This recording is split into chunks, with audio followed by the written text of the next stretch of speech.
Good evening, fellow South Africans and citizens of the world, you beauties. Welcome back. Welcome back. It's good to all have you guys here this evening. And this evening, I'm a little bit amped for exactly what we're talking about. Tonight, we're doing the South African Situation Room. The idea is quite simple. South Africa is moving fast now, and the stories are no longer sitting in separate little boxes. Politics, crime, immigration, municipal failure, water, policing, public anger, and community pressure are starting to overlap. And that's what we're looking at tonight. But first, let's jump into exactly who's online. Nat, number one, how's it, Viking Boer? Peter, always lucky to have you, always there by Love in Life's side.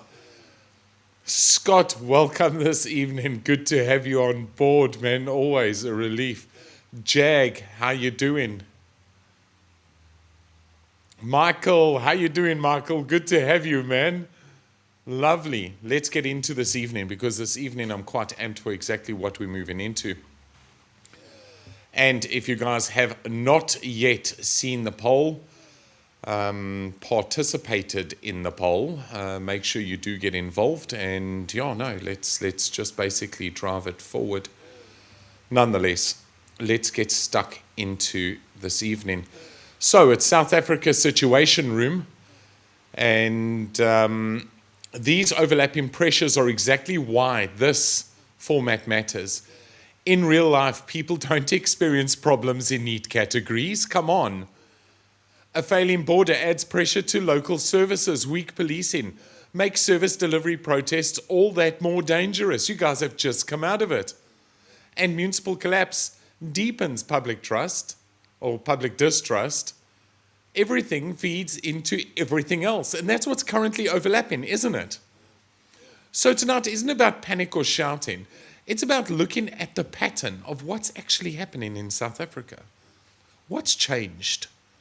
What does it mean? And what comes next for you guys? That's the point of the Situation Room.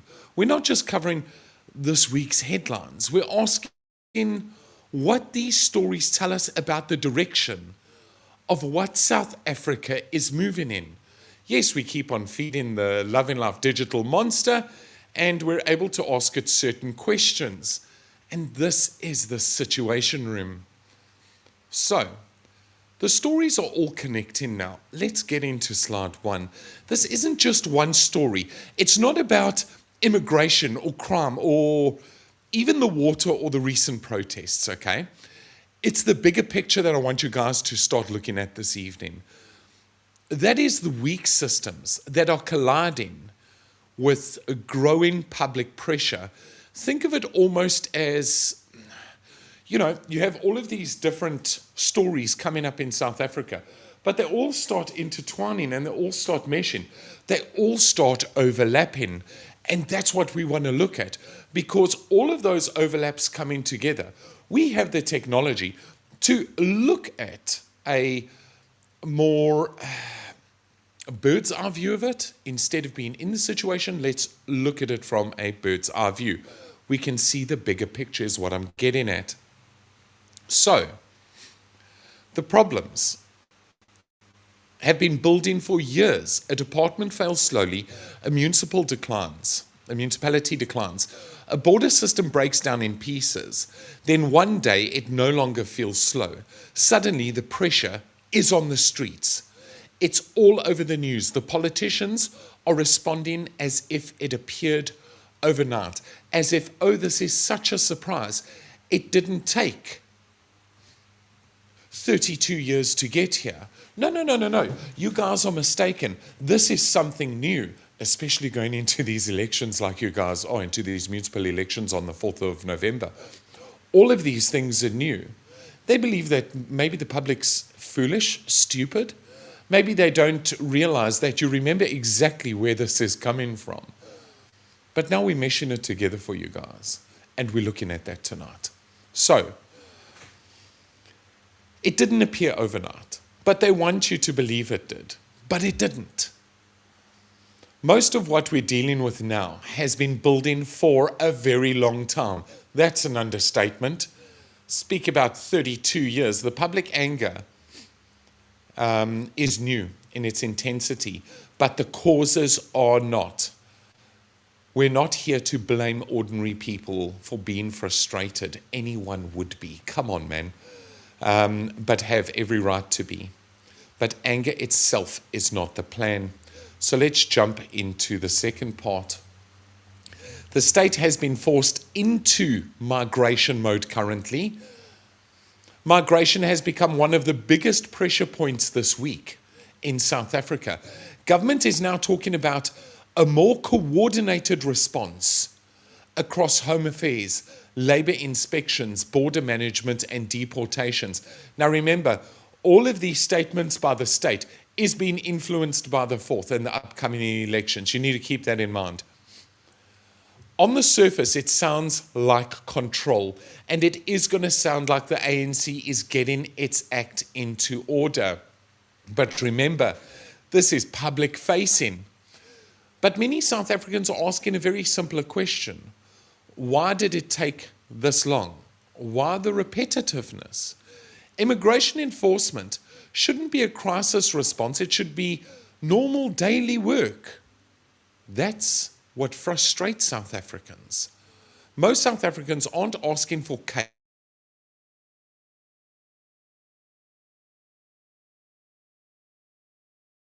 question. Who has the right to be here? And why labour laws aren't being properly enforced? But there's a line we cannot cross. A lawful demand must stay lawful at the end of the day. When anger replaces law, we don't get more order, we get more disorder, and we saw that time and time again. And remember, they're going to claim the 30th as a success, even though it was private companies that backstopped the SAPS. It was CPFs that backstopped the SAPS. The argument that, and I'm telling you now, this is exactly what's going to happen. The argument now is this is why you need your digital ID. So we know exactly who's in the country. We know exactly. There's no use in taking away every gun from a citizen. Example in the UK, where no person is armed, no person is protected, right? But the criminal still carries the gun. They're still a criminal. So tell me this, does that biometric ID mean anything if you're paying the border official?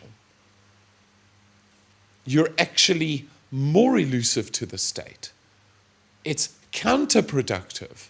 It would actually make more sense to the illegal foreign national not to do digital ID. It would be a motivation in the opposite direction because remember, they're still a criminal. The second you enter the country illegally, you are still a criminal, no matter which way you swing it. And I know people like using the soft little, poofy words, informal and illegal foreigner. Say it like it is. It's criminality. You're siphoning resources, you're stealing from a people, not even one person, from an entire state. And if that state is too stupid to see the light, amen, they think it's Christmas. Let's be entirely honest here. And they do think it's Christmas. They're paying a border official, which means they don't need to then do biometrics. So how do you track them in the country? It would actually be in their favor to not do biometrics, as I said. But from the state side, what's going to happen? Do your biometrics. Let's get you under control. Let's make sure all of the foreign nationals coming into the country have their biometrics done. They just make the laws more lax if they want more people inside the borders. So when the next protest happens, but these are foreigners that are legally here. It's then a question of how fast can Home Affairs process foreigners, because then they're not illegal foreigners. It's then how fast can those foreigners be processed. But it's still to the whim of the state, isn't it? It's just something to think about. It's a bit freaky to think about. It makes me nervous. It really does. But let's move on. Public pressure has become political pressure, especially ahead of these elections. So for years, legitimate concerns about illegal immigration, porous borders, and weak enforcement are often ignored or dismissed. Yes, and that was a mistake. When concerns are brushed aside for too long, they don't just disappear. They harden and move onto the streets. That's what we're seeing right now, and it's not over. That animosity is still in South Africa. These supposed xenophobic, and we're going to get into that name quickly as well, these supposed xenophobic attacks are not just for the 30th. They haven't come overnight. Ding, ding, ding, ding. They started raising their head in 2015 already. This is nothing new to South Africa. And the label was branded xenophobic, and that's what I want to get into quickly. America can do it. What's their label? Xenophobic? England can do it. Europe's currently kicking out how many illegal foreign nationals? Why are they not xenophobic? Why is South Africa the only ones that carry these bloody labels? It's like South Africa hasn't gotten past this labeling system. What the heck? There are hundreds of countries that protect their borders successfully and effectively, and they do not carry the xenophobic label at all. But South Africa very, very clearly does carry the xenophobic label. It's all over international news. And for me, it's just not acceptable, because what's good for the goose is good for the gander. We're talking on a global stage, nonetheless. The pressure is no longer only administrative, okay? It has become political. Communities want visible action. Politicians are watching the public mood. They have to, especially during a time like this. Leadership matters here. The responsible part is firm but lawful enforcement, checking documents properly, inspecting workplaces properly, arresting criminals properly, and deporting people properly.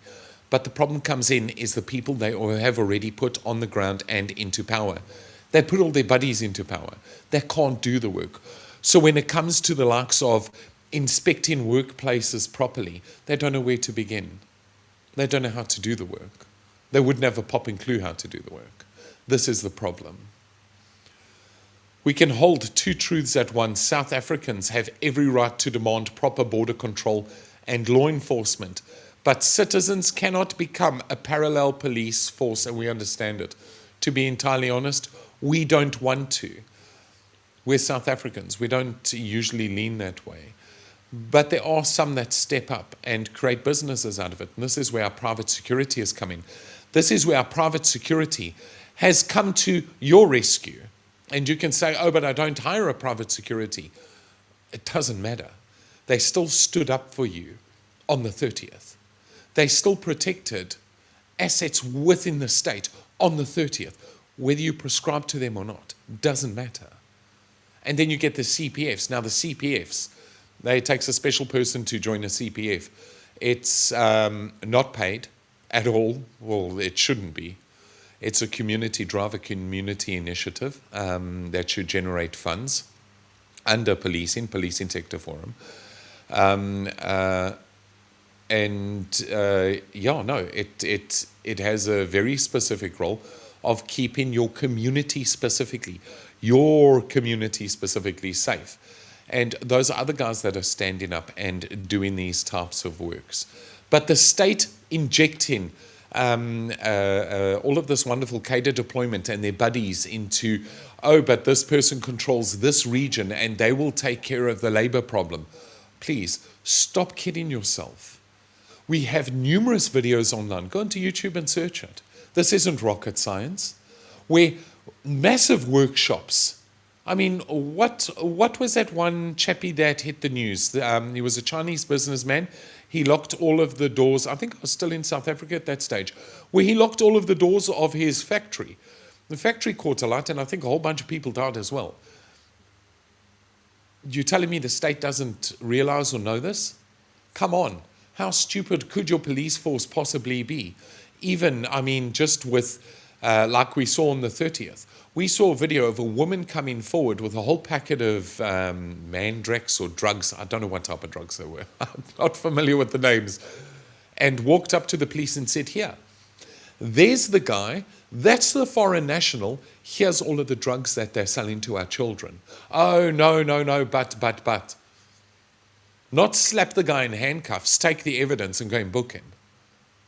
They don't know what to do because the buddies are in control. Now, how are you doing border and all of this wonderful enforcement that you're supposed to be doing? But they've got to put that face forward, don't they?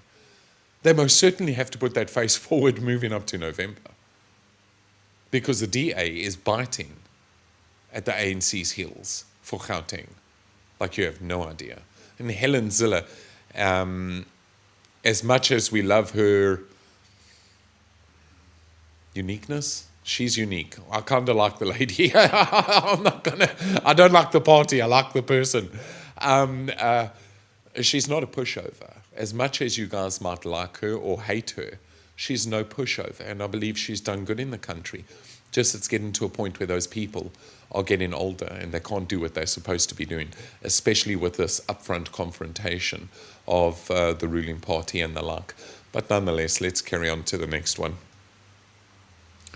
Okay, you guys need to understand that, and everyone said, oh, the army. And I was told, what's so big about the army actually getting involved on the 30th?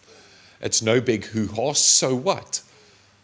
Well, you need to look deeper than it's just so what. It's very telling, and we're going to tell you why it's very telling. The army supporting police is a warning sign, and you need to see it. It's not a big red flag. It's a big, massive flashing red light is what it is. One of the clearest warning signs was the army being brought in to support the police, okay? That doesn't happen because a few forms were misplaced. It happens when the state is worried about losing total control and public order. Understand what I said there?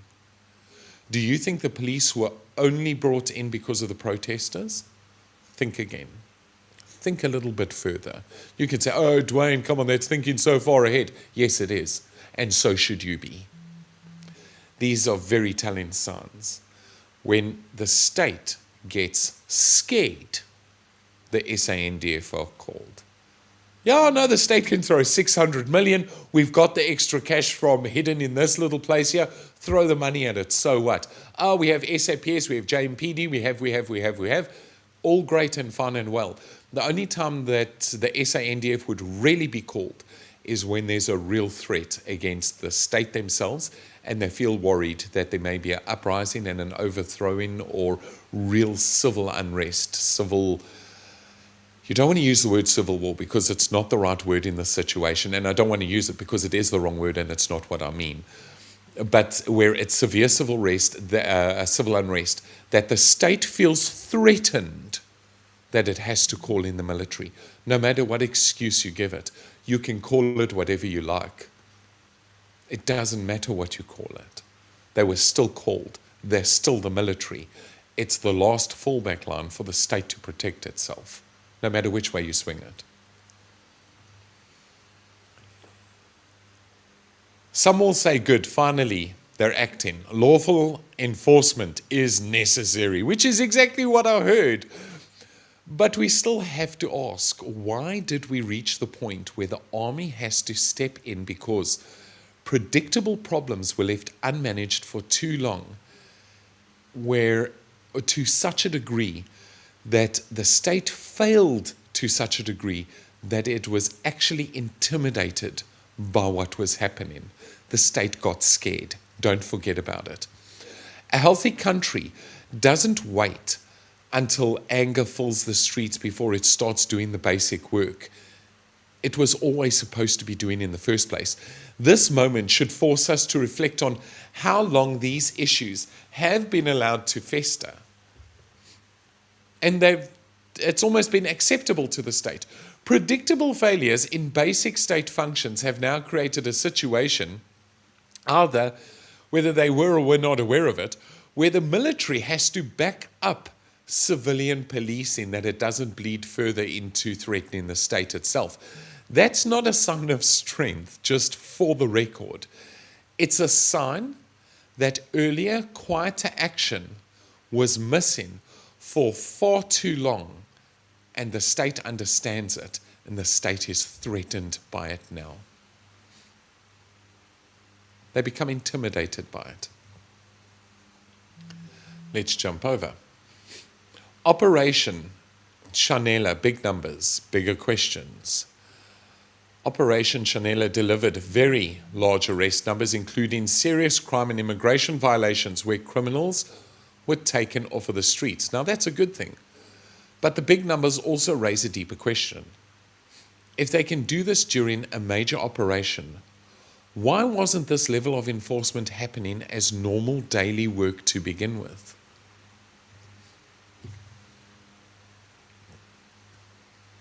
Kickbacks?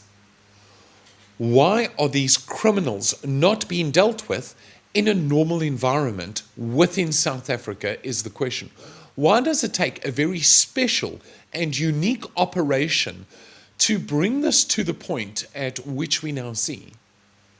These should have been daily activities where criminals are arrested, identified, isolated, captured, brought in, prosecuted. It doesn't happen. And it is so telling now, especially when, like Operation Chanela, especially when you see it like this, it's so drastic between the two. You have your everyday daily life and you're thinking, oh, well, SAPS is keeping everything handy-dandy and everything is just great. And then you have a special operation and they just start arresting guys left, right, and center. Do you think the police didn't know that those guys were there to begin with, in all honesty? They most certainly knew they were there. Which brings up the same question with Elon Musk's whole Starlink and everything else. Who's being paid off? Who's getting the money? Hence, the Madlanga Commission. Do you see how so much starts tying in together?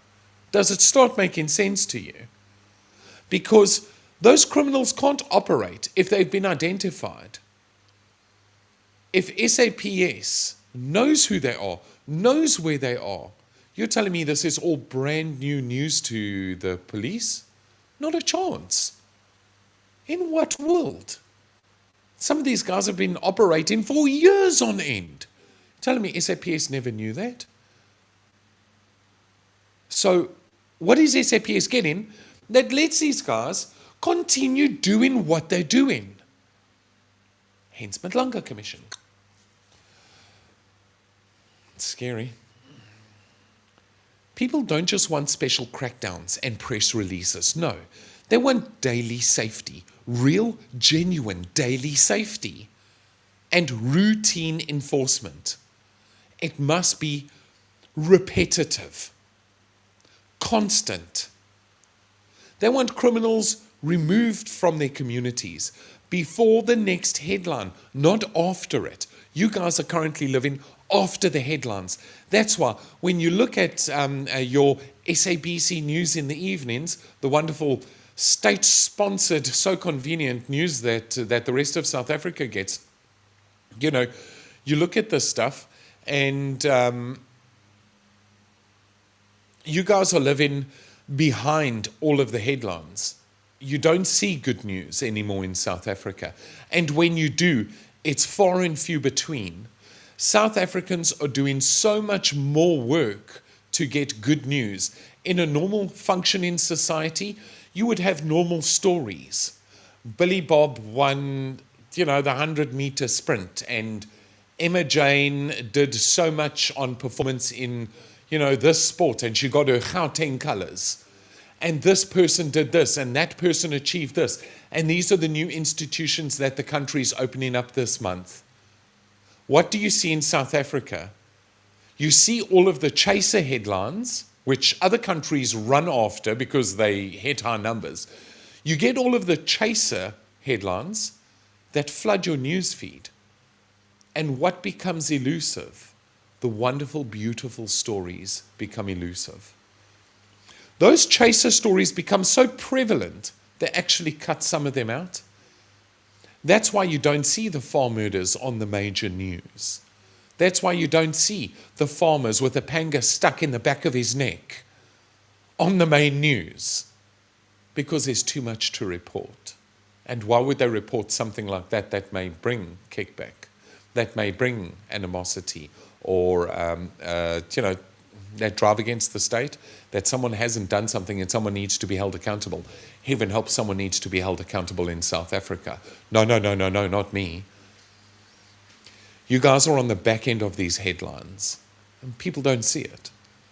You know it now, you're part of Love and Laugh. We see it. The real test is whether this becomes a turning point or just another familiar cycle. So sustained change will only come if these operations become the new baseline rather than the exception.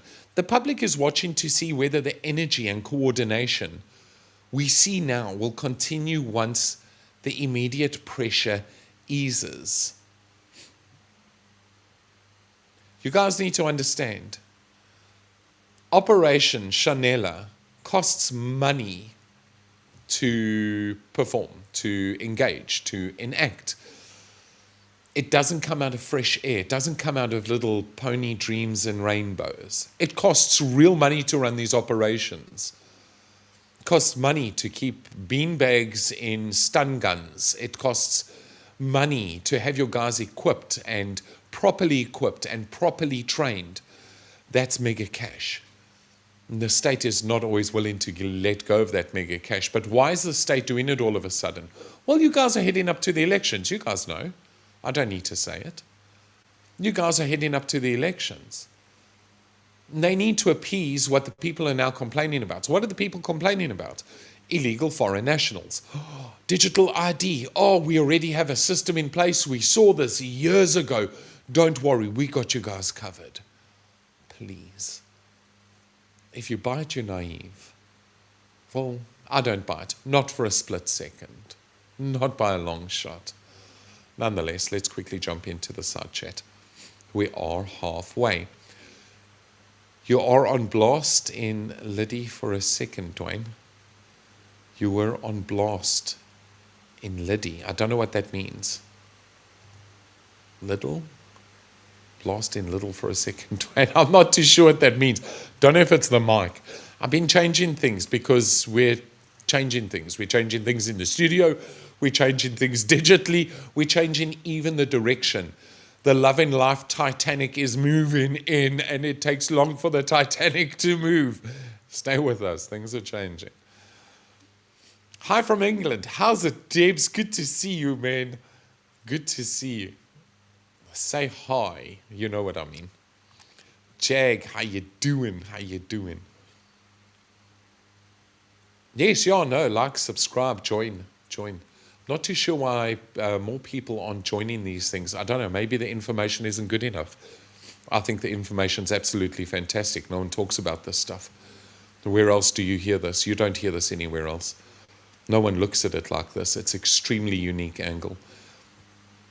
The noticer. I hope you're noticing us. Welcome. Oh, it's lucky to have new guys joining. You know, it's very motivating. Wasn't it Mandela who opened South Africa's borders? No, I think it's larger than that. I believe there's a general mental consensus that Africa has a right to South Africa, that there should be no borders. The whole Malema argument, the biggest load of rubbish you've ever heard in your life. Open it up to the world. But, you know, his own supporters can't go and get a tablet, can't have their own children enter school because there's no more space for the public schools. You know, they can't leave their children at home because of some weirdo living next door that's an illegal foreign national. But they'll support him, so support him. How's it, Milmar? Good to have you, man. Good to have you.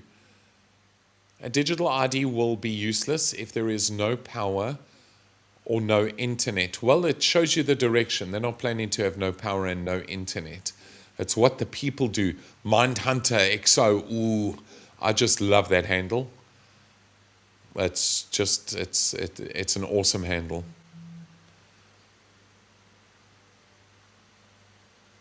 Imagine Google spending billions to set up a data center in Joburg. Then the power goes down. Oh, watch this space. It's happening now. We're going to do a live stream on it.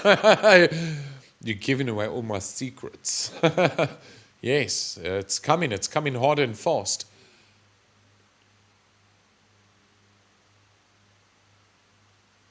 Yes, if you guys, you see, how's it, Laurie? How you doing? Tokalosh, how you doing? Evening all. They're not xenophobic because they get called other things. I don't know, sometimes those other things are a lot lighter than what South Africa's had to carry on its shoulders. Just, I'm so sick and tired of the labels. I really am. It gets to a point where, I'm sick and tired of being labeled. And I feel labeled xenophobic when it comes from a overseas country, whether it's me on the street or not. I still believe in a lot of what has happened, that much of the state is standing up, even though they may not be doing it in the correct fashion. I mean, we absolutely denounce any violence. That's never in any question at all. But they have a point. Both sides have a point. Chris is then on the opposite side. He says, they're the only damn people that work are the illegal foreign nationals. No one else wants to work in South Africa. And we're touching on that 2 nights from now. And he makes such a good point, and it's true what he says. So, there's many angles. There's many angles. Come back to Laurie. How you doing, Laurie? It was good chatting to you today, but we still need to chat this evening. Hope you're all staying warm. Is it hot? Is it cold there by you guys? Wonder what your temperature is. I wonder if any of that 600 million went to private security or CPFs. I would love to know. I would love to know. I've heard a little birdie say some very bad things about that 600 million, but I do not know, and I cannot confirm it, so I cannot repeat it on air. Or I shouldn't. I think it would be reckless. The DA are cactus with all infighting thanks to Steenhuisen. They couldn't have gone into, they had this build-up with Helen Zille in a little rowboykie. We still need to send her a rowboat. I'm telling you, once we got a little bit of extra cash, we're sending her a Love in Life rowboat. I swear it. But the problem comes in is that they're moving with that straight into these elections. And I don't think it's fair on them. I don't agree with them. I don't agree with a lot of what the DA is doing. But they did come out of those paddocks running quite nicely with the whole Joburg thing. And then the Steenhuisen thing was just mud all over their faces. And they head into the election with that labelled on their back, whether they like it or not. No matter which way they swing it now. That's how it is. Now he's been put into a deputy position, but he's still within the DA. So do you kick him out? What do you do? Do you discipline him and then have him removed? Because then does Zuma, listen to me, does Ramaphosa then replace him with someone else from a different party? Does that align to the GNU? It brings in new negotiations, blah-de-blah-de-blah-de-blah. We don't need all of that. He doesn't need all of that. He doesn't want to spend that time. He won't put the energy in for it. So the DAs walk in with a label on them into these elections. You can see it. Does she know the major damage is in the properties and not the infrastructure? I don't know. I take it we're still on Zilla, because I did mention her earlier. I think Tokolosh is talking about Zilla here. So let's take it from a Zilla point of view. Does she know that the major damage is in the properties and not the infrastructure? Parts of Joburg are sinking from these illegal miners. There's real problems. There's real infrastructural problems in Joburg. Massive. Well, I don't know. There's real concern for Joburg's infrastructure, and not just the water and the electricity, but the physical infrastructure itself. She's priceless, definitely. Innovative Helen is. Yes, definitely. Oh, man, I take my cap off to her. That's the type of Tanya I think I can go and really have a sit down and a braai with her, just laugh with her. And that she's part of the DA and everything else, so be it. But the actual person, I think I would enjoy, not the party, the person. Trump campaigned on build that wall, now nearly complete, and illegal crossing down to 98%. Listen to that. Can South Africa do the same? Illegal means illegal. Exactly. Spot on, Greg, so well. I couldn't agree with you more. But where are they going to get the money? Because they will not pay it for themselves. They do not see the value in it. They still have that African ideology of open. And I believe it. They're only singing this little birdie tune because of what the citizens on the ground are currently saying. It's the only reason that this tune is being sung by the ANC, because we're leading up to the 4th. They're only aligning because we're leading up to the 4th. Look at the maize meal and the sugar and the T-shirts that are handed out pre-election. Why does it only happen pre-election? What, once every 4 years, the community gets a milli meal, the community gets a T-shirt. And then you see them before the next election, they've still got the same T-shirt they got 4 years ago, but it's all full of holes because they've been working in it for 4 years. And then here comes the ANC and gives them a new T-shirt. Imagine living like that. And really, use your imagination. Think of, just the blatant idiocy behind it, the stupidity behind it, that they can actually get away with it is beyond me. Nonetheless, yes, websites, wonderful forum, and more of the blog is starting to come back up online. 100% cognitive dissonance collapse is imminent.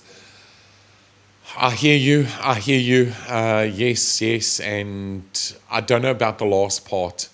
Mindhunter, I'm there with you, but do you know what? I should have a personal one-on-one type of thing with your type of mind. Do you know what? We're in Georgia, and I am very patriotic, if you didn't know yet. And I am burning inside. You have no idea. But, I was told earlier this evening by Mrs. Love in Life. Yes, no, she feels that patriotism, especially now more than ever. We want to be more involved on the ground, more involved with Love in Life, on the ground and. But, we know what's happening, and we made a big sacrifice to be where we are. So it's a bit difficult, what do you do? Because we know other expats that are leaving, and they're leaving back for South Africa, not because they didn't make a success out here. Oh, they've made a success. They've made a wild success out here. But they see what's happening, and it's almost like there's a calling back home. I don't know how to put it. It's very unique. It tugs on the heartstrings quite a bit. It frustrates me. But yes, if that collapse, it's where are you when that collapse happens is the big Q&A. Let's see what Michael said. Hey, Laurie, hope you're remaining vigilant. Yes, she sure is. She was so sprightly today, Michael.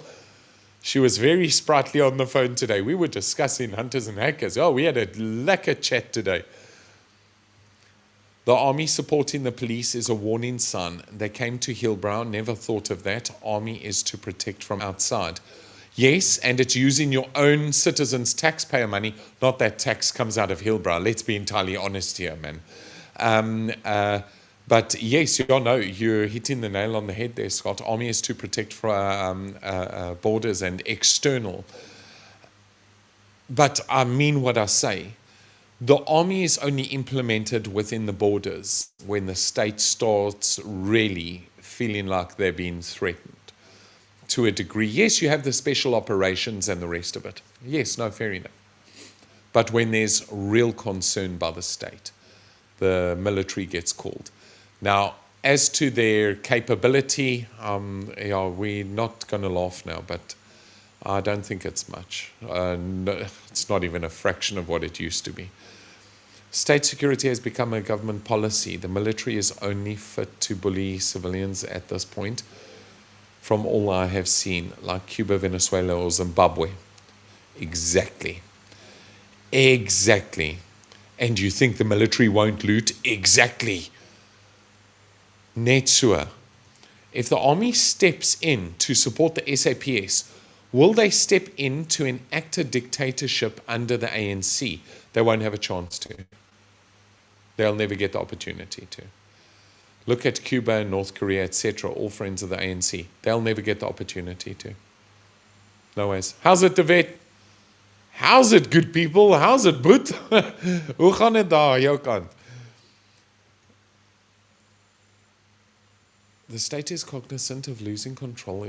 It's always alarming. Who's this? Laurie. It's always alarming when the state is prepared to turn military on its own population. Be alarmed. Yes. Yes, definitely. Just like that, Laurie. I agree with you. I agree with you.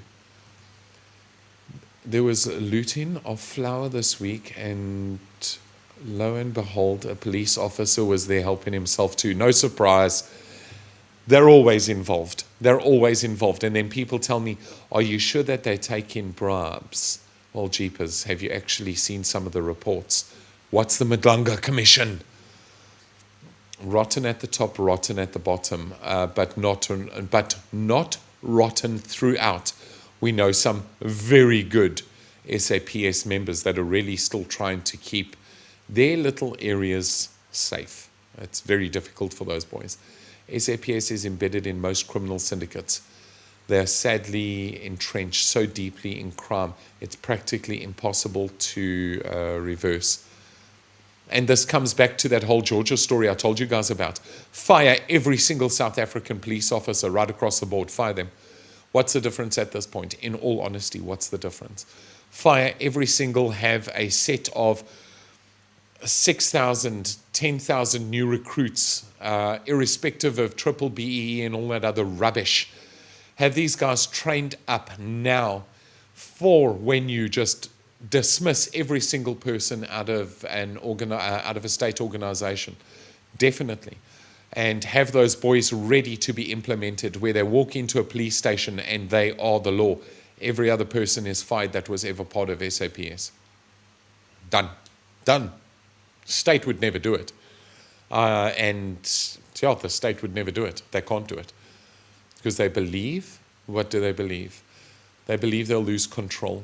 They'll believe there may be a coup. They believe so many of these wonderful, fantastical things. It's South Africa. And no matter who comes into political power, it is now impossible to fire the corrupt cops. Yeah, yes. Well, no, if you fire all of them at once and just dismiss the entire, and if you wear a SA uniform, an old, because you need new uniforms, you need new badges, you need new everything. So these old SAPS can't put their uniform back on. You need old everything. And if they wear that old uniform, it's straight to jail. And there should be. You know, you're 5 years in jail for putting on an old SAPS uniform. Heaven help you pose as a police officer if you were a police officer previously. Done. Done, done, done. Fire the whole lot. SA has so many good people. They do. SA is only still floating because of good people. South Africa has wonderful people, beautiful people. I told you of an expat going back to SA. I think I spoke to them for 2 hours today. Wonderful family, beautiful family. They're so patriotic, and you know, they sitting in a situation overseas where they continue down the path that they're continuing, or they go back home and they know where they want to go. They know what they want to do. They know exactly the direction they want to move in. And I had a conversation to him. I said, you know, you're going to be told that, oh, you couldn't do it. He says, oh, please, been out of the country for a decade. I could do it. I loved it. It was such a good conversation. I love him to pieces. One police plus military member for every 2.44 private security officers. Approximate ratio, yes, is 1 to 2.4. Oh, no, hey, listen here. We need to be careful on this conversation and this topic. Yes. And it's a lot bigger than you think. Because it's not just what you see. We know it's more. I'm sure most of the 600 million has evaporated already. Well, we've heard that birdie talking. I'll have a chat to you, Malena. I've been looking at the story of Zola Badies. who was stamped on by Mary Decker during the 3,000-meter Olympics and then accused Zola of tripping her when Decker was behind Bud. Go figure. The state does not control the security of this country. Yes, no, definitely not. And that's why the military is called in. When it gets a little wobbly, the state gets threatened. Exactly, Devet. The second that system starts wobbling, they run to the military because they believe there is more security. Now remember, the military conducts a lot more than just supporting the SAPS.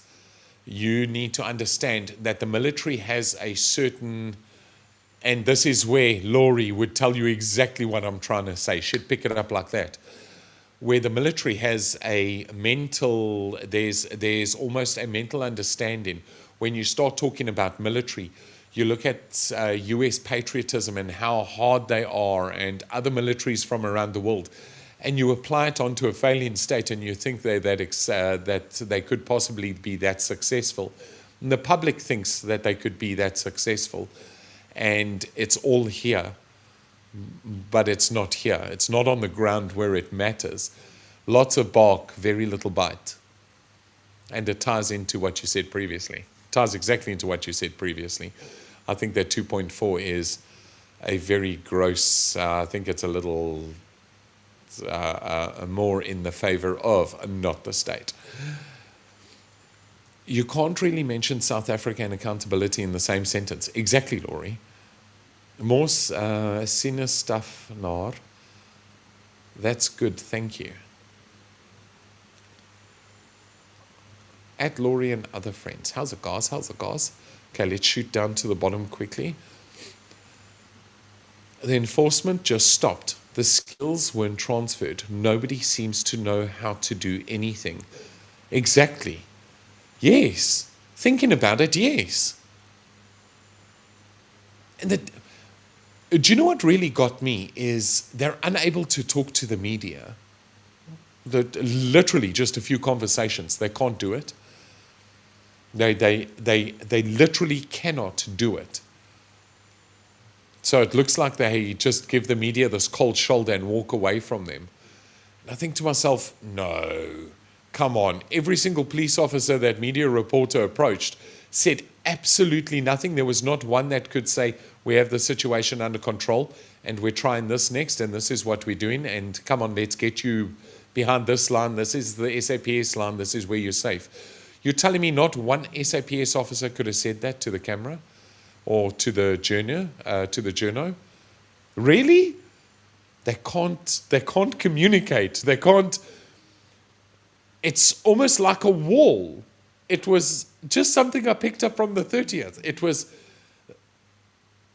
and maybe it's illiteracy. I don't know, but it's something I noticed from the 30th. They just couldn't talk. The people you saw talking were all private security giving reports. Unless it was the morning, the press briefing on the field by the SAPS, all of the big wigs. Then they spoke to SABC and ENCA.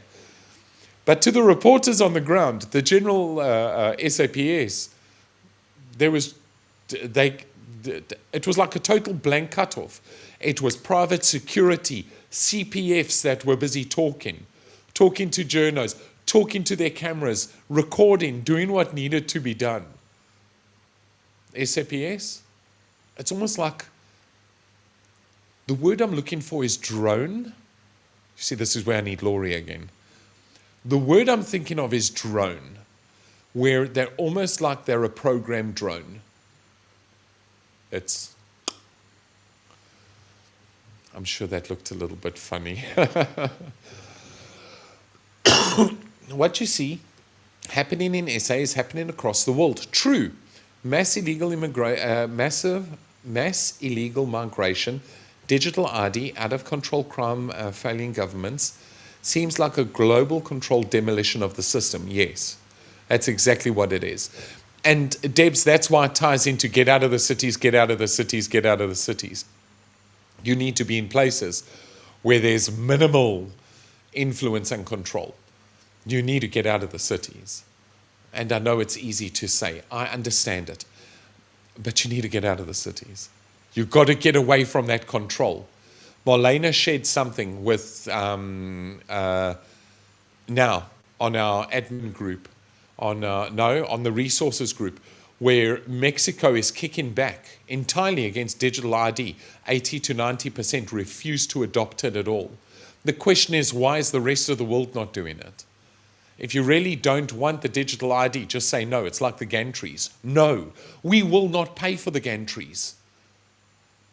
Bugger you, we're not paying it. We are just not doing it as a nation. And they need to adopt the digital ID like this. But you see, the digital ID is now being converted because of the civil unrest on the 30th. And because of the illegal immigration, this is now your miracle solution by the successful management of the 30th. And we promise we'll move forward correctly with a digital ID. I promise you, this is the new system that's going to be working for you in South Africa. We promise. Amazing how different countries are handling digital ID. But it all comes back to exactly what Debs has said here. They're all still implementing digital ID at the exact same time. Isn't that a red light? Didn't Love and Laugh, didn't Scott show you about those national red lights during COVID? Didn't he bring enough of those red flashing lights? Those red flags where he was screaming online, watch out, watch out, watch out. And Debs has hit one of them right now. Digital ID, digital ID, digital ID. Why are all countries rolling it out at the same time? Why is there so much failure in state right across the world globally at the same time? Think about it. Let's jump further down. Sir, I trust you are well. My offer is real. I have your email and will be in contact. Okay. No, private. Again, this is smoke and mirrors from government side till the election is over. Then the same old, same old. Exactly, Peter. But the public had enough. Non-applicable. Just winter here, no biggie. Oh, yeah. Just winter, I set up the website for One Nation 30 years ago. It's now the largest following because it will throw all of the illegals out and stop immigration from the Middle East and Africa. DA supported the ANC Terrys. Today they're not even more left than the Democratic Party, which doesn't make sense on some of the people that are in that party. It's like so stupid. Because there's like one or two that are, which I think the heads are in the right place. But in the DA, of all bloody places, you see, they can't have any real effect outside of the DA. This is the problem. Because all of the smaller parties, yes, no, fair enough, they're kingmakers. They'll be the deciders on the 4th of November. But they don't have any real, genuine power. And I believe, there's, like the SAPS, you get one or two just really good stellar guys. The same applies with this DA. The rest of it is just an absolute nightmare. Steenhuisen is rumored to have foot and mouth disease. What's this? Ronaldo Gous has one record in his backpack. Fast appointed MP to be kicked out by his own party, the DA. He's just trying to woo Freedom Front, delusional. Oh, I don't know. I don't know what that guy's political angle is. ANC now, it looks like one of the loaf-bread, one family. If they can even afford that, Peter. If they can even afford that. The military can be used for internal stability in a cooperative measure. Remember that. But why would there need to be internal stability? Because the state is threatened, is what we're saying. So yes, they could be used for internal stability, but there's a reason that the military is being pulled in. It's because the state is being threatened. Remember, the military is the fallback when it's used the way it's used. At Tokelosh, you would have to completely restructure the police to get a handle on police corruption. Radical overhaul, exactly. And Laurie knows exactly what she's talking about. She deals with them every single day. And specifically on these subjects, I mean, she investigates them. It's her job. If all white people run from one country to another, which country should we run to last? Exactly. Dis my punt, weet. Precies. Better to face problems than we all end with no countries at all. Net so. It's those islands. It's those islands. De Wet, if you haven't watched, I think it was last night or the night before, those islands, it's how things are going to change for the vir ons boere. Hello all, been watching soccer. Super exciting. How's it, Jane? Jane Joe. The only way to fix SAPS is to kick the whole lot out, re-employ those that have a clean sheet. No, you don't re-employ any of them. As Dwayne is saying right now. Yes, yeah. I wouldn't re-employ any of them. I would say if you were ever inside the SAPS, you'll never work for the state again. Full stop, the end. Clean, dirty, it doesn't matter. I would literally take a guillotine approach and just chop that limb off entirely, as in clean cut. And it's sad because there are some really good guys there. But literally do a severe clean cut of the SAPS. If you ever worked for them, get out, you're done. You'll never work for a security, any state department ever again, full stop, the end. Purely because you don't have time to go through exactly what happened, because it's taking more resources to investigate. And, we keep on, it's like this darn car of mine. The guys can't find out why it keeps on cutting out. I think it's dirty lines. But anyway, you keep on paying them to find out what's wrong with the car, but the car never gets repaired. So at the end of the day, why even have the car? Just go buy a new car. You put so much money into the system, you might as well just gotten a new system. Chop it off, and severely, hey? Chop, chop, chop. Guillotine approach. Good, bad, pretty, ugly, they get kicked. And then the new requirement is not bulbous with sitting on a shotgun being photographed by international news, like we've seen. It's guys that are wakey and understand what is involved, and pay them properly. Otherwise, you're just going to fall back into bribery. Pay them so well that if someone tries to bribe them, they arrest the person immediately. That's what happened here. Try and bribe a cop in this country. Good luck. Good luck. You're going to get a few vups before you go off to jail. It's an offense. It's a slap in the face of what they do, because there's this whole new pride and drive. And anyway, ANC days numbered. They're going to be arrested for crimes against humanity by military tribunals. It's possible. I don't want to say which country is going to do it, but you all know what I'm talking about. Die boer het al 14 republieke gestig. 'n 15de is in ons bloed. My jong dogtertjie sal nie slawe word nie. Ja, nee. We rode too hard. De Wet, ons roei die bootjie te hard.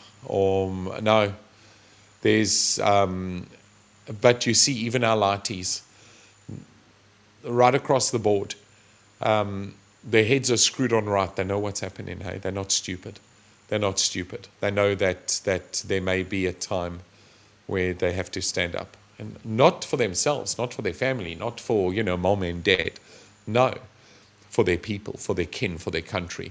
And they know it. They're not stupid. When they get to an age where they understand, our boys, their heads are screwed on right. Eh? You don't have to lose the good people. The problem is, to retain the good people costs more and then with the risk of you may make a mistake in the investigation. The problem comes in is that you have to do so much investigation because of how entwined into the grapevine that corruption is. You have to do so much to find out if they are or aren't corrupt.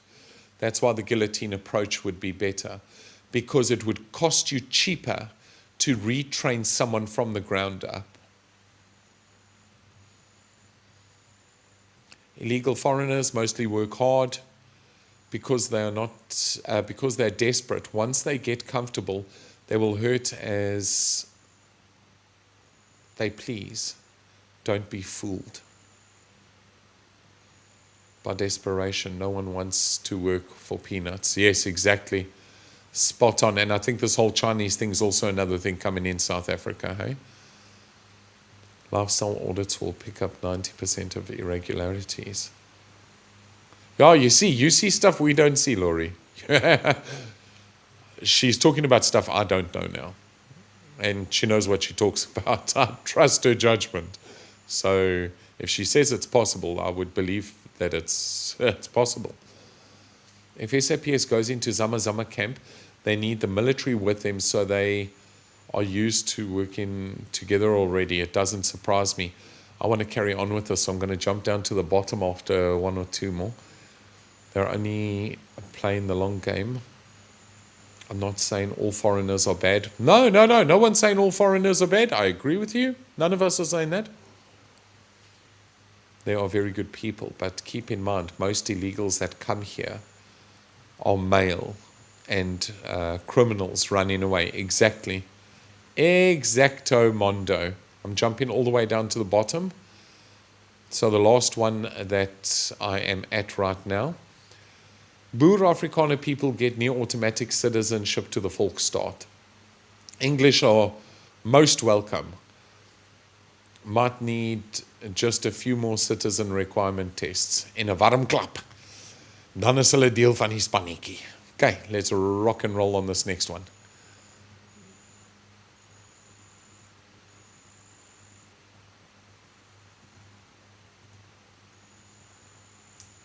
Ow.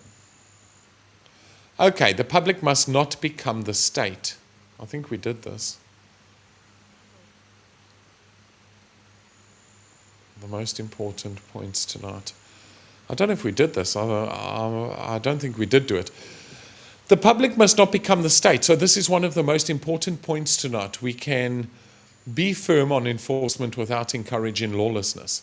People should report crime, pressure government, and demand accountability. But ordinary citizens cannot start demanding papers in the street, conducting their own inspections, or turning frustration into intimidation. No, it's not right. It's not what they're there for. And a CPF member cannot pull you over. A private security officer cannot pull your car over. There's limitations. And those laws are in place to also protect citizens. That's dangerous for everyone when that starts happening. And that gives government an easy way to shift blame away from its own failures. So the balance is clear. Don't take the law into your own hands, but don't stop demanding that the law actually be enforced to begin with. Repatriation operations show how strained the system is.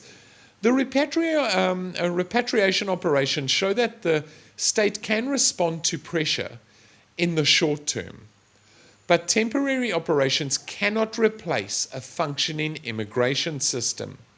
They can't fix poor border control, unreliable documentation, or weak daily administration.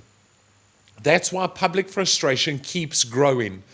People see action for a moment, then wonder what happens when the emergency ends. South Africa often relies on operations because the underlying systems are weak. The real question is whether the state can build lasting capacity. That's the real question. And, I don't have a lot of faith in it currently. The gap between these short-term drives and long-term system strength is where trust keeps breaking down. Temporary solutions buy time. Yes, fair enough. But they do not fix the deeper capacity problems that created the crisis in the first place. And those deeper capacity problems are just what's the word I want to use? They just keep getting worse.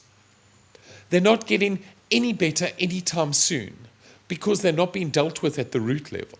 So they're just expanding out, and they just keep on expanding out. They're not dealing with the root cause. That's the word I wanted to use. They're not dealing with the root cause.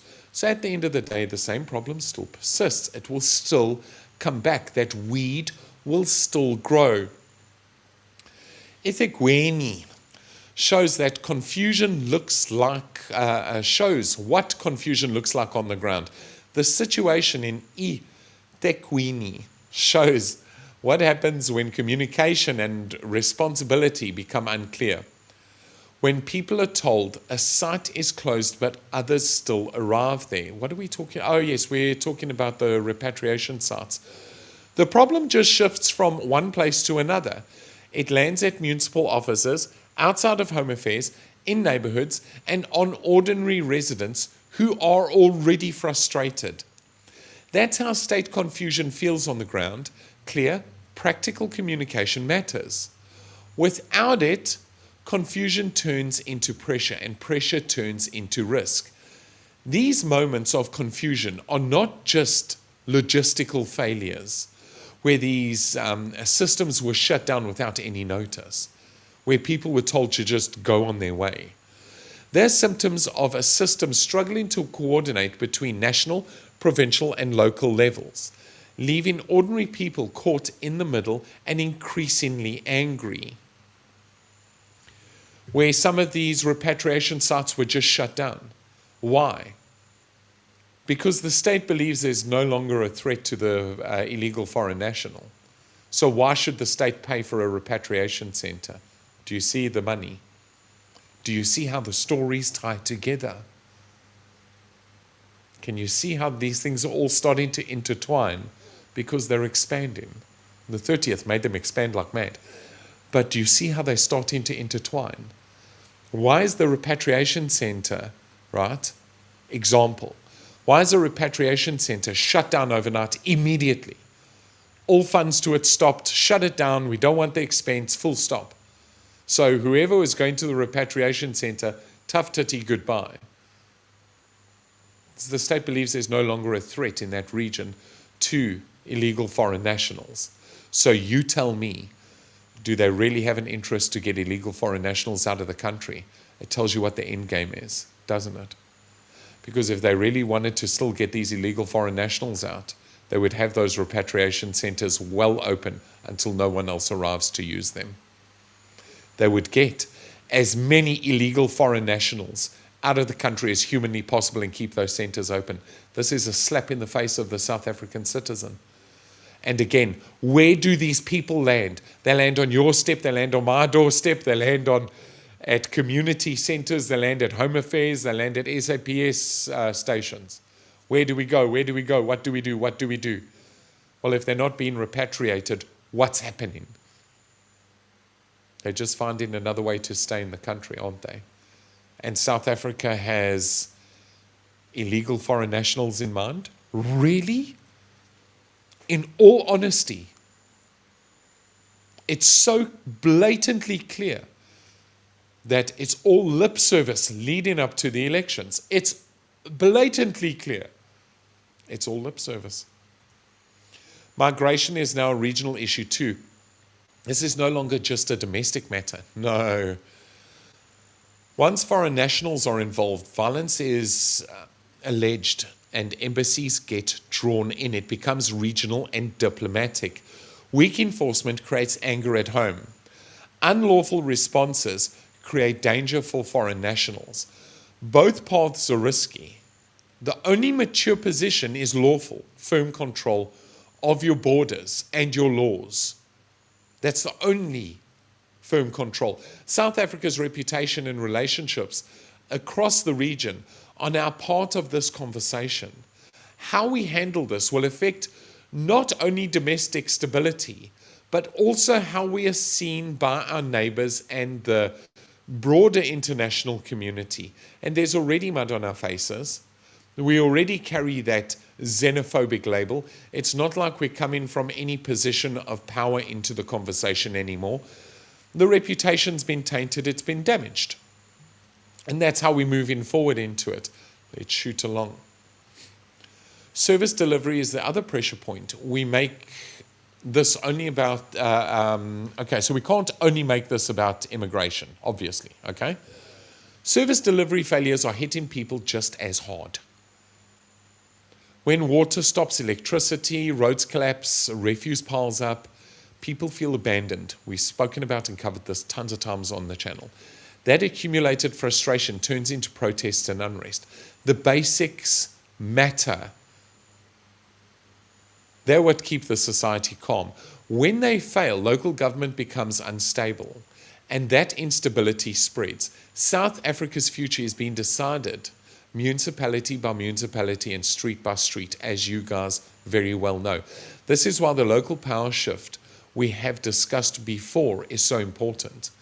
National politics still matter, but the day-to-day experience of citizens is increasingly shaped by what happens, who fails to, or what fails to happen at the municipal level. So the economic question itself is not only money, it's now capacity. Announcements about growth and infrastructure are very easy, and you're going to hear them coming up to these elections. There are going to be tons of announcements about infrastructure. Execution is hard. South Africa has plenty of plans, strategies, and summits. What we need is the ability to actually deliver. That comes down to state capacity, digital systems that work, honest procurement, proper contract management, and consistent execution. Without real capacity, reform stays as theatre. And we've seen enough of that. The gap between ambitious announcements and actual delivery has become one of the country's most persistent problems. The big show, Until that gap narrows, economic recovery and improved service delivery will remain elusive, no matter how many good plans are written. And you guys know exactly what the time frame for that is. We have done time frames on these before. If you're not entirely sure what I'm talking about, it's what? I think it was 7 to 10 years, something like that. Well, I think it's 7 to 10 year rollouts. Okay. And give me 10 seconds. Okay. So what comes next? The local pressure and local organizing. And this is one of our last slides. I believe we're heading into a phase of much more local pressure on municipalities, policing, home affairs, and communities. The tip is starting to get sharp. It's all coming to a head. When the state doesn't manage problems early, the cost gets pushed into ordinary people, families, businesses, neighborhood watchers, churches, and volunteers. So we need to do two things at once. Keep real pressure on government for lawful enforcement and basic services. But while we do that, we also have to build resilience where we are, where we reside, okay, where we live. This is what we spoke about last night. Know your neighbors, strengthen your community, prepare your household, get involved locally. This is all that we touched on last night. That's not giving up on South Africa. That's taking responsibility for your part of it. The coming period will test whether South Africans can channel their frustration into constructive local organizing rather than destructive outbursts. The communities that organize effectively will be far better positioned to weather whatever comes next. Okay? And in closing, South Africa is moving fast, guys. The stories are starting to connect, and that's what I've shown you this evening. Migration, crime, service failure, public anger, they're no longer separate, guys. And you need to understand it and look at them from a bird's eye view from this point moving forward. Please look at them from a bird's eye view. This doesn't mean panic. It's not what I'm saying. It means pay more attention to what I'm trying to show you guys here. Stop watching one headline at a time and start watching the system, or just log into Loving Life. We'll show you the system. Demand lawful enforcement, but reject lawlessness. Demand better government, but build build local resilience. Build a resilience against that government. Demand accountability, but don't wait helplessly. Waiting helplessly just makes you a target, guys. Because South Africa's future won't only be decided in Parliament, it will be decided wherever ordinary people have to step up when the system doesn't. The choices we make in the coming weeks and months, both as citizens and as communities, will shape whether this period becomes a dangerous spiral or a painful but necessary turning point. That's tonight's South Africa Situation Room. What's changed, what it means, and what comes next. Tips. That's us. Let's see what you guys said. I'm very interested in what you guys said. Where do you feel South Africa's system is failing hardest right now? Now, if I'm not mistaken, I think I chose the pinky one at the bottom. I always choose the bottom one. I don't mean to. It's just I agree with it. Okay, so where do you feel South Africa's system is failing hardest right now? So, A, Home Affairs, Borders, and Illegal Immigration. Okay, we got 2 votes on that. That's concerning. Crime policing and law enforcement. 5 votes on that. Water, municipality, and service deliveries, none. Ordinary people carrying the cost when government fails. Outstandingly, way more than 50%. 11 votes. And I voted for D as well. No doubt about it. Again, this is a poll. There's no right answer. So it's not like you chose A, you're wrong. You're not wrong. Ordinary people carrying the cost when government fails. I'm not even in the country and I feel it. I'm not even there and I feel it. And yeah, it's not a good feeling, is it? Nonetheless, let's look at what you guys have said.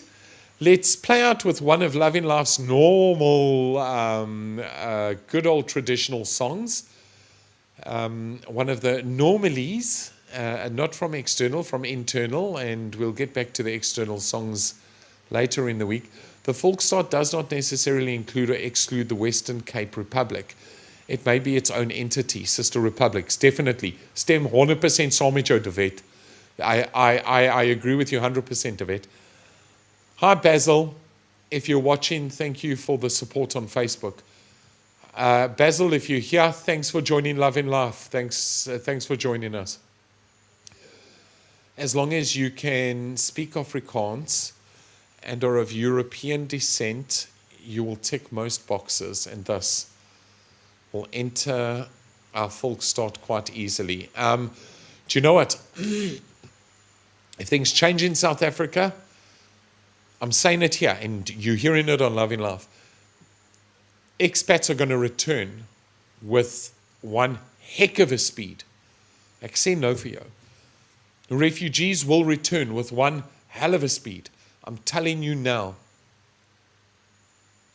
If there is separation and there are ethnic states, or when there's that big shift where there isn't the threat of EWC, where there isn't the threat of triple BEE, when there isn't all of these additional threats where you don't get heard when you go to a police station, where they refuse to open reports and so forth and so on.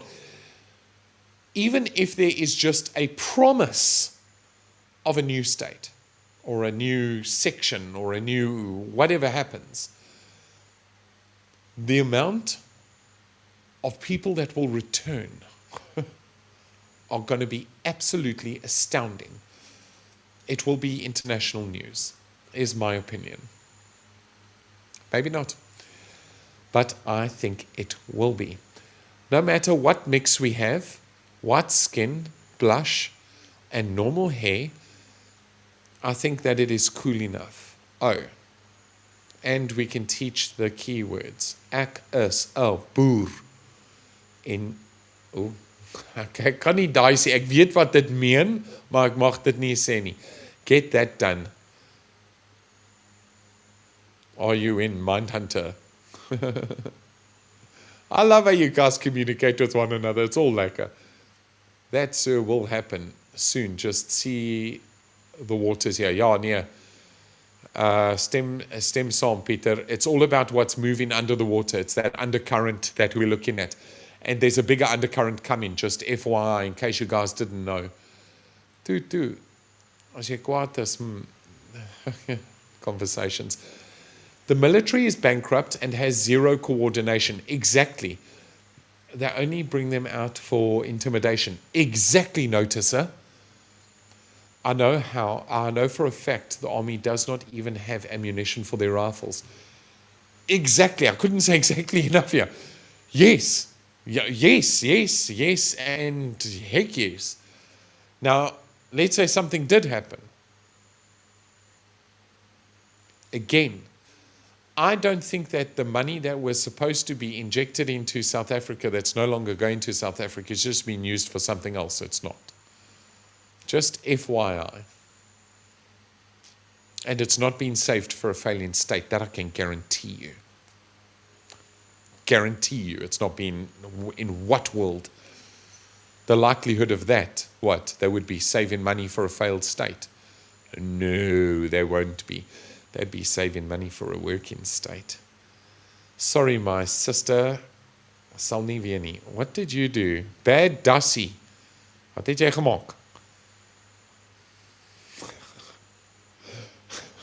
Studio 2 met jou. Studio 2. Peter, wat het jy gemaak? I think our communities can evolve way past the national institutions combined. We have the best minds to make it happen. Oh yes, South Africa is beautiful. Our guys' minds are right up there. I couldn't agree more. Ek dink dit jong daai hulle moet veilig leef. Ja, daar stem ek heeltemal saam. Sal ek alles doen onder God se son. Stem saam, staan saam. De Wet, staan saam. No one knows how to plan. No one knows how to implement. It is all cargo cult. And there aren't enough leaders standing up right now. And I'm not talking about the ANC or, you know what I'm talking about. There aren't leaders. We need the leaders. All the ANC can do is create narratives to disguise or mask state failure. Exactly. It's all hot air balloon. There's nothing else. It's the illusion of a vicious Rottweiler, and that's all it is. There's absolutely nothing else underneath it. There isn't. We know there isn't. And it doesn't take a rocket science to see it either, but people still see the Rottweiler. This is the problem.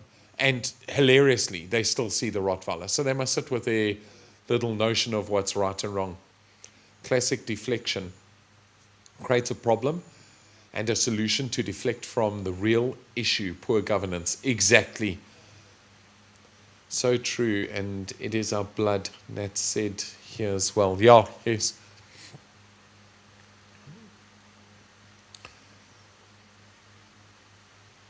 Jy is 'n goeie man. Ek kan sien Gees geseën.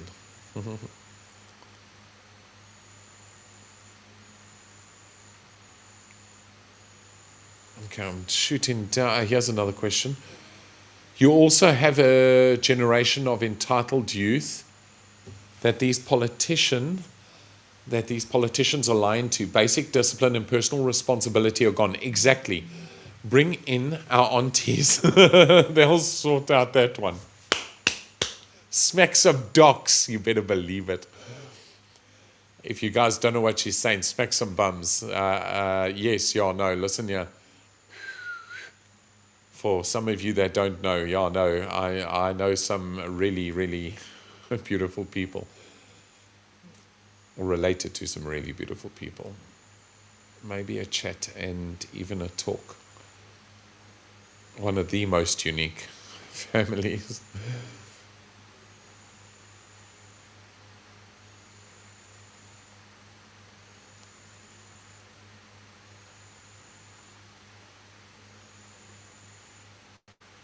Not Scott.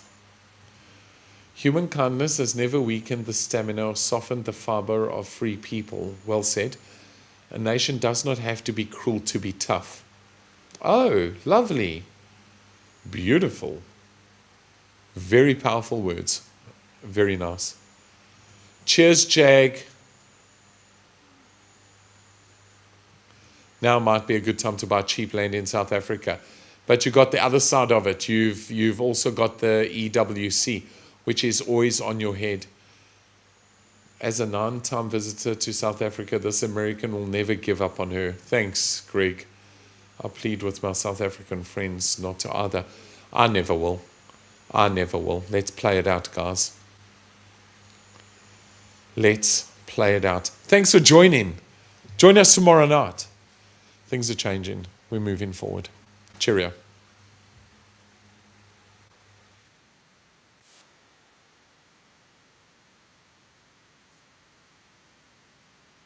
I like all of my songs.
Can you hear me?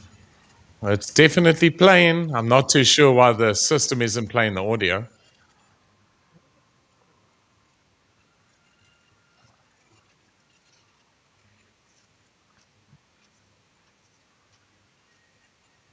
Uh, I'm so sorry. I'm not too sure exactly why it isn't playing. I'm playing on the channel. It's broadcasting. I'm not too sure why it isn't running out to you guys. It just doesn't make sense. Nonetheless, we'll see you guys. Cheerio.